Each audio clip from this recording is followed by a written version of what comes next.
Namaku Dapin. Aku seorang pemuda kampung. Aku lahir, tumbuh, dan besar di kampung. Orang tuaku hanyalah seorang petani biasa yang hanya punya penghasilan yang pas-pasan. Karena itu, aku hanya bisa sekolah sampai lulus SMP. Setelah lulus SMP, aku mulai bekerja serabutan di kampung. Mulai dari bekerja sebagai nelayan di sungai, menjadi kuli bangunan, dan juga bekerja sebagai tukang panen sawit di kebun-kebun sawit masyarakat yang membutuhkan tenagaku. Aku punya 2 orang adik perempuan dan juga seorang kakak laki-laki. Kehidupan keluargaku secara ekonomi memang sangat kekurangan. Tapi itu merupakan hal biasa bagi kami yang tinggal di perkampungan. Hidup susah, kerja keras merupakan bagian yang tak terpisahkan dari kehidupan kami. Kalau mau makan, ya harus kerja keras. Begitu ungkapan salah seorang tetua kami di kampung. Kalimat itu juga sering dilontarkan oleh kedua orang tuaku saat aku atau kakakku terlihat malas-malasan bekerja. Kalimat itu seperti cambuk tersendiri bagi kami untuk tetap semangat bekerja meskipun hasil yang kami dapatkan kadang jauh dari kata cukup. Tapi begitulah kehidupan kami di kampung pada umumnya. Kami sudah terbiasa dengan semua itu. Namun, kami sangat menikmati hidup kami. Sikap gotong royong, kerjasama, dan nuansa kekeluargaan membuat kami bisa saling menguatkan. Satu-satunya hal yang jarang kami nikmati ialah hiburan. Ya, karena kampung kami yang sangat jauh dari kota, hiburan merupakan hal yang paling sulit kami temukan. Sampai pada suatu saat, serombongan orang mendatangi kampung kami. Serombongan orang yang membawa berbagai macam permainan yang masih cukup aneh bagi kami. Berbagai jenis permainan itu mereka buka di lapangan bola kaki kampung kami. Aku tidak tahu persis bagaimana proses semua itu terjadi. Yang pasti, itu semua sudah melalui izin dari kepala desa. Dan orang-orang menyebutnya pasar malam, karena memang hanya dibuka pada saat malam hari. Kami yang memang haus akan hiburan dan juga merasa sangat baru dengan yang namanya pasar malam, tentu saja merasa antusias menyambut hal tersebut. Malam pertama pasar itu dibuka, hampir seluruh masyarakat berbondong-bondong untuk datang. Pasar malam itu terlihat sangat ramai. Apalagi warga dari desa tetangga juga banyak yang berdatangan. Intinya, kami akan disuguhkan sebuah hiburan yang menarik selama lebih kurang 10 hari, sesuai dengan jadwal yang telah ditetapkan untuk pelaksanaan pasar malam tersebut. Ada banyak permainan di pasar malam tersebut. Mulai dari lempar gelang, lempar bola, lempar kaleng dengan hadiah-hadiah yang menarik. Ada juga permainan anak-anak seperti biang lala, kereta mini, odong-odong, dan berbagai jenis permainan menarik lainnya. Namun, dari semua permainan itu, ada satu permainan yang sangat menarik perhatianku, yakni permainan roda maut, atau ada juga yang menyebutnya tong setan. Sebuah permainan uji nyali yang sangat menantang. seorang pengendara motor mengendarai motornya di dalam sebuah tong besar dengan kecepatan tinggi. Dia memulainya dari bawah dan terus menanjak naik ke atas, terus berputar mengelilingi tong tersebut berulang-ulang yang membuat para penontonnya histeris. Sebuah permainan yang berbahaya. Meskipun pengendara tersebut memakai alat keamanan yang lengkap, seperti helm dan juga jaket tebal, tapi tetap saja permainan itu membuat kita yang menyaksikan akan merasa berdebar-debar. Pokoknya seperti itulah salah satu keseruan yang bisa kami nikmati di pasar malam tersebut.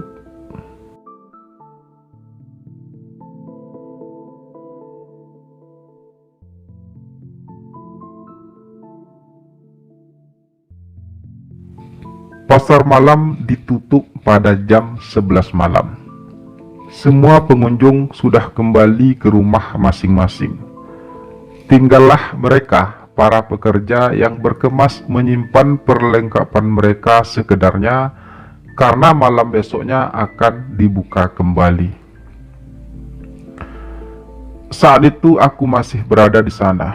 Aku memang sengaja belum pulang.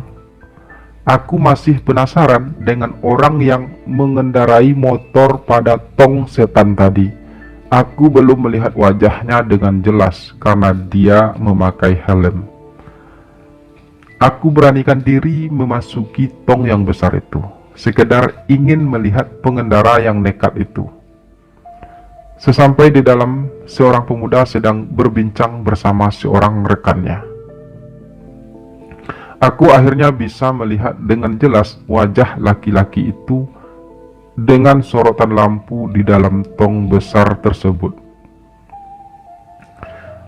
Tak lama kemudian, rekan lelaki itu pun keluar. Laki-laki itu melangkah mendekatiku. "Kamu cari siapa?" tanyanya dengan suara berat. "Aku hanya ingin tahu orang yang punya nyali nekat untuk melakukan atraksi tadi," balasku dengan suara bergetar. "Saya orangnya, kenapa?" tanya laki-laki itu lagi. Suaranya memang aslinya berat dan terdengar maskulin. "Mas hebat bisa melakukan hal itu. Saya kagum sama Mas," jawabku sangat jujur. "Kamu asli orang sini?" tanya laki-laki itu lagi, seakan mengabaikan pujianku barusan. Sepertinya dia sudah biasa dipuji seperti itu. "Iya Mas," jawabku akhirnya sambil mengangguk ringan. "Kalau begitu, kamu pasti tahu kan di mana tempat jual oli motor di sini?" laki-laki itu bertanya lagi. "Iya, tahu Mas. Tapi biasanya jam segini udah tutup," balasku ringan. "Ya udah, kalau begitu besok siang aja," ucap laki-laki itu lagi sambil mulai melangkah menjauh. "Tunggu dulu Mas," cegahku nekat. "Ada apa lagi?" tanya laki-laki itu sambil memutar tubuhnya kembali menatapku. "Saya boleh tahu nama Mas siapa?" tanyaku nekat lagi. Entah mengapa aku jadi begitu penasaran dengan pria itu. Melihat dia melakukan atraksi berbahaya tadi, aku merasa ingin tahu tentang dirinya. "Panggil saya Mas Danu," tegas laki-laki gagah itu menjawab. Mas Danu memang memiliki postur tubuh yang gagah dan kekar. Perawakannya tinggi sekitar 180 cm. Wajahnya sedikit gelap namun terlihat manis. Hidungnya mencuat mancung dengan dagunya yang lancip, rahangnya kokoh. "Saya Dapin Mas," ucapku meski Mas Danu tidak bertanya sama sekali. "Kita bisa ngobrol-ngobrol Mas?" Tanyaku ragu. Saya capek, saya mau istirahat. Jadi kalau mau ngobrol besok aja, balas Mas Danu. Lalu kemudian dia pun melangkah meninggalkanku.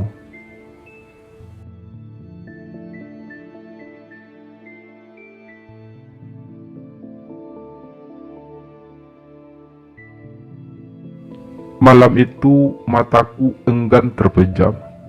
Bayangan wajah Mas Danu terus melintas di pikiranku. Hatiku merasa berdebar-debar bila mengingatnya. Ah, apa yang aku rasakan sebenarnya?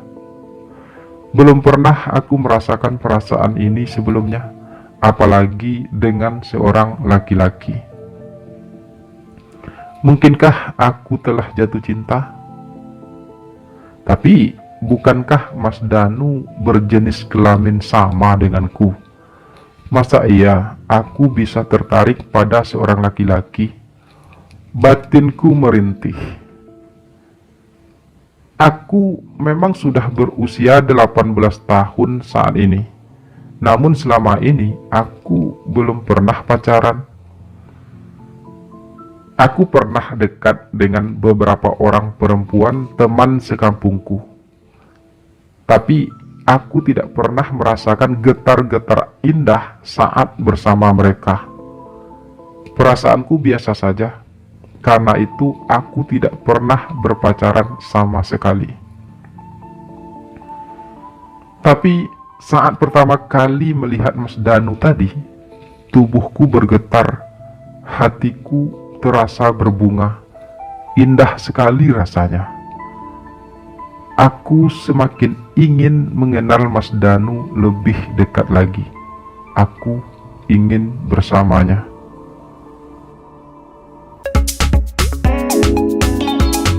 Sore itu aku coba mendatangi tempat pasar malam itu.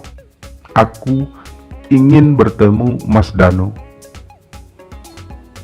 Kamu datang juga akhirnya, ucap Mas Danu menyambut kedatanganku. Saya menunggu kamu sejak tadi, lanjutnya. Ada apa? Tanyaku setengah melayang. Setengah hatiku berharap Mas Danu menungguku karena dia juga merasakan hal yang sama denganku. Setengah hatiku lagi pasrah. Bukankah tadi malam kamu berjanji akan menemaniku ke tempat penjualan oli? Jelas Mas Danu yang membuatku sedikit menghempaskan napas. Harapan hatiku yang setengah tadi hilang. Tapi setidaknya, jika aku menemani Mas Danu untuk membeli oli, aku punya banyak kesempatan untuk bisa dekat dengannya. Apakah jauh? Tanya Mas Danu mengagetkanku. Apanya? Tanyaku terlihat bodoh. Ya, tempat jual oli itu, David. Jawab Mas Danu yang membuat jantungku berdetak hebat. Tak kusangka Mas Danu bisa mengingat namaku dengan baik.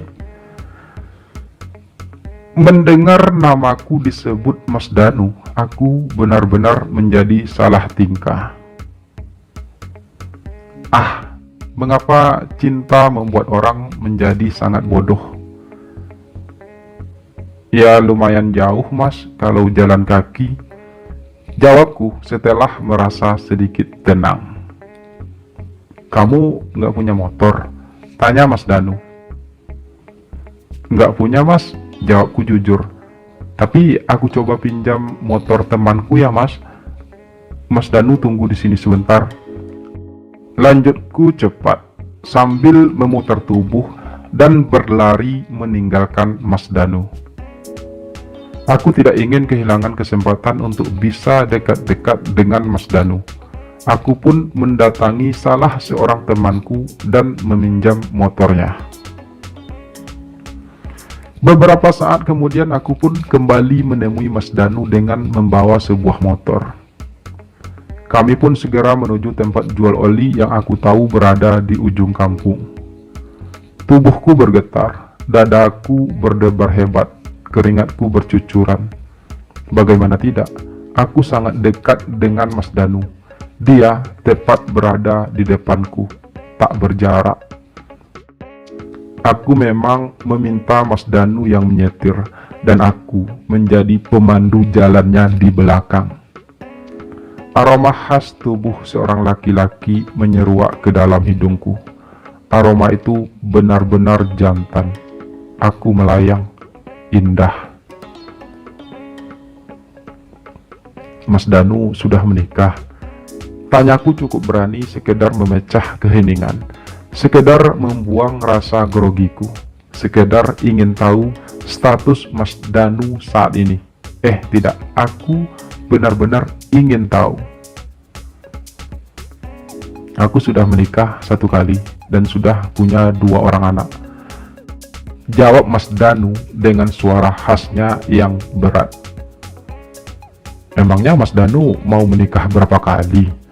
Tanyaku lagi menanggapi ucapannya. Berapa kali pun saya siap, asal ada yang mau sih. Jawab Mas Danu sedikit berkelakar. Ya nggak boleh gitulah Mas Danu. Nikah itu sebaiknya 1 kali aja seumur hidup. Ucapku sok bejak. Nikahnya sih 1 kali, tapi kawinnya berkali-kali boleh dong. Ucap Mas Danu masih dengan nada berkelakarnya. Maksudnya? Tanyaku pura-pura tidak paham. Sudahlah, kamu nggak bakal ngerti Davin. Usia kamu berapa sih? Balas Mas Danu sedikit mendengus. 18 tahun Mas. Mas Danu sendiri? Balasku sambil bertanya. Saya sudah 33 tahun. Sudah tua kan? Balas Mas Danu. Nggak kelihatan tua kok Mas. Masih terlihat muda dan gagah. Lagi pula usia segitu kan belum bisa dikatakan kategori tua Mas. Ucapku jujur. Mas Danu tidak berucap lagi karena kami sudah sampai di tujuan. Mas Danu segera membeli keperluannya.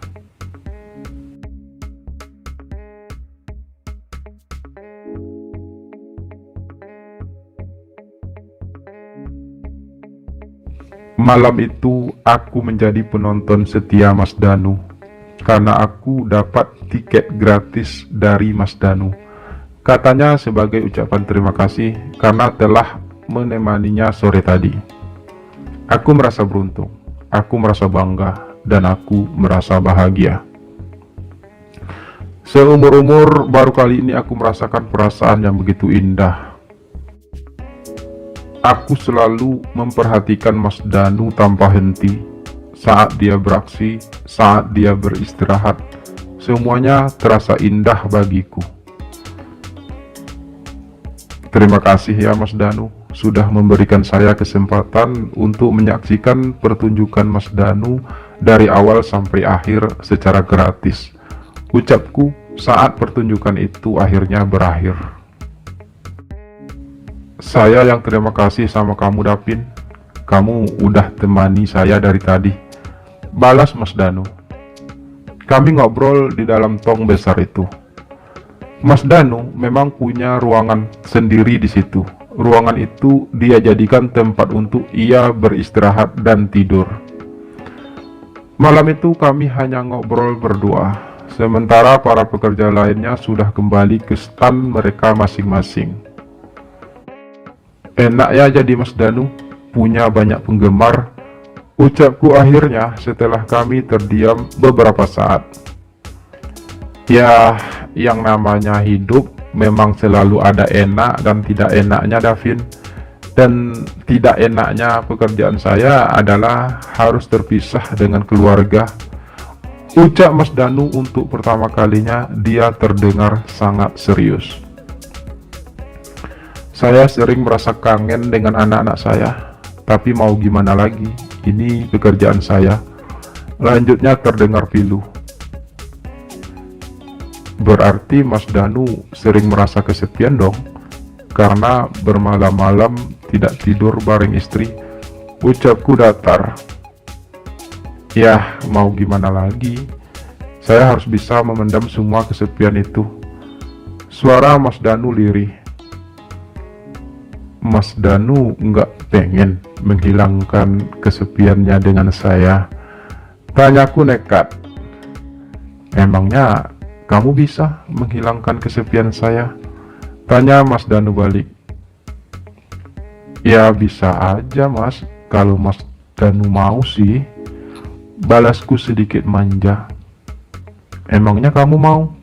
Tanya Mas Danu lagi. Ya pasti maulah Mas Danu. Mas Danu kan tampan, gagah, kekar, dan pasti sangat perkasa. Ucapku semakin berani. Aku memang tidak ingin menyia-nyiakan kesempatan ini. Mas Danu hanya tinggal beberapa malam lagi di sini. Aku harus bisa memanfaatkan setiap kesempatan yang ada.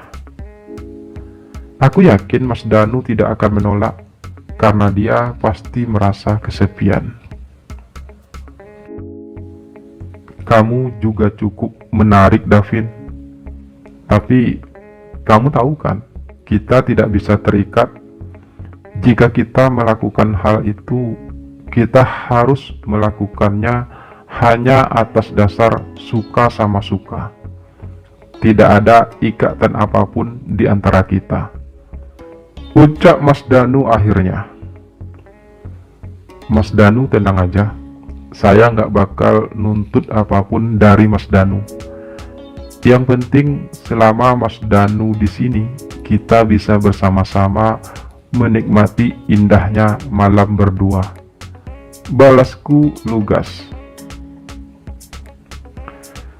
Dan untuk pertama kalinya malam itu, aku pun merasakan sesuatu yang belum pernah aku rasakan seumur hidupku. Aku merasa bahagia, sangat bahagia.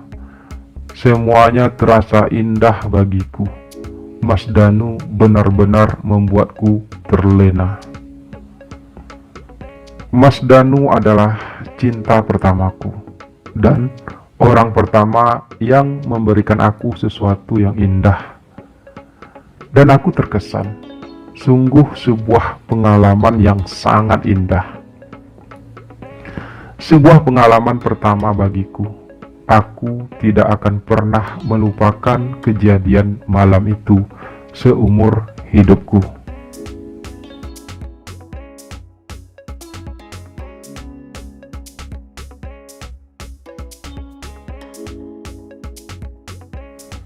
Malam-malam selanjutnya, aku dan Mas Danu masih terus melakukan hal tersebut. Aku benar-benar terlena oleh Mas Danu. Mas Danu yang tampan dan gagah. Aku bak musafir yang menemukan setetes air di tengah gurun gersang. Segala dahagaku terlepas sudah bersama Mas Danu. Setiap malam kami selalu bersama, menikmati indahnya malam, menikmati setiap detik kebersamaan kami. Aku ingin memanfaatkan setiap kesempatan yang ada. Aku tidak akan menyia-nyiakan kesempatan itu. Malam-malamku jadi terasa sangat indah, dan aku semakin mencintai Mas Danu. Terima kasih Davin. Kamu benar-benar mampu menghilangkan segala kesepianku. Bisik Mas Danu pada malam terakhir dia berada di desaku. Aku yang harusnya berterima kasih kepada Mas Danu. Mas Danu mampu menghilangkan segala dahagaku selama ini. Mas Danu mampu memberikan kesan yang indah untukku. Berat rasanya harus berpisah dengan Mas Danu. Balasku pilu. Aku juga merasa berat harus berpisah dengan kamu, Davin. Kesan yang kamu berikan juga sangat indah. Tapi aku tidak mungkin terus berada di sini. Aku harus melanjutkan perjalanan hidupku. Dan aku harap kamu juga bisa terus berjalan ke depan. Biarlah semua yang terjadi di antara kita selama beberapa malam ini akan menjadi kenangan tersendiri bagi kita berdua. balas Mas Danu dengan nada lirih. Aku tidak berkata apa-apa lagi. Aku tidak ingin berkata apa-apa lagi. Aku memang harus menerima kenyataan. Kenyataan bahwa hubunganku dengan Mas Danu hanya untuk sesaat. Hubunganku dengan Mas Danu hanya terjadi selama pasar malam. Namun, hal itu mampu memberikan kenangan terindah bagiku. Sebuah kenangan yang akan kusimpan di relung hatiku yang terdalam. Mas Danu adalah cinta pertamaku. Mas Danu adalah lelaki pertama dalam hidupku dan di dalam hatiku. Mas Danu adalah lelaki pertama yang berhasil memberikan aku kenangan paling manis. Aku tidak akan pernah melupakan Mas Danu. Dia akan selalu tersimpan di lubuk hatiku yang terdalam. Aku akan selalu mencintainya, meskipun setelah ini kami tidak akan pernah bertemu lagi. Saya hanya berharap, semoga suatu saat, waktu, keadaan, takdir, dan cinta akhirnya bisa mempertemukan kami lagi. Aku selalu berharap semoga kisah cintaku bersama Mas Danu tidak hanya terjadi selama beberapa malam. Semoga saja.